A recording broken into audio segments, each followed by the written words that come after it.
ஆள்வீங்க போய் எடுத்துங்கடான்னு சொல்லி இவங்க 2 பேரை உசுப்பேத்தி விட்டுட்டுறாங்க. இவங்க 2 பேரும் அதுதான் பால்னு நினைச்சு இங்க இருந்து நேரா முட்டைகிட்ட போயிடுறாங்க. அப்படியே முட்டைகிட்ட போனவங்க என்ன பண்றாங்க, இவங்க ஆல்ரெடி நம்ம புல்மா வச்சிருந்த டிராகன் பாலை கையில தான் வச்சிருப்பானுங்க. இப்ப அந்த பாலை பக்கத்துல வச்சுட்டு இந்த முட்டை பாலுன்னு நினைச்சு அதை பிடிச்சி எடுக்க ட்ரை பண்றானுங்க. பயங்கரமா அதை எடுக்க ட்ரை பண்ண சுத்தமாவே எடுக்க முடியலங்க, ரொம்பவே டைட்டா இருக்கு.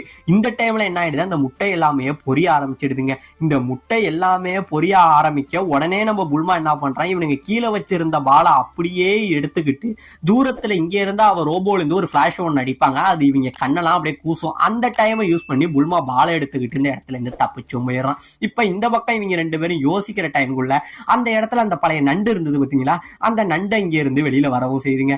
அந்த நண்டு இங்க இருந்து வந்து இவங்களை பயங்கரமா பிடிக்க ட்ரை பண்ண இவங்களும் ஆட்டம் காட்டி பாக்குறானுங்க. ஆனா அந்த நண்டு விடுற மாதிரியே இல்லைங்க. இப்ப இவங்க 2 பேரும் வர வழி இல்லாம என்ன பண்றாங்க, அவங்க கண்ணை எடுத்து பயங்கரமா அந்த நண்டை சுடுறாங்க. ஆனா அந்த நண்டு என்ன பண்ணுது, இவங்களை போட்டு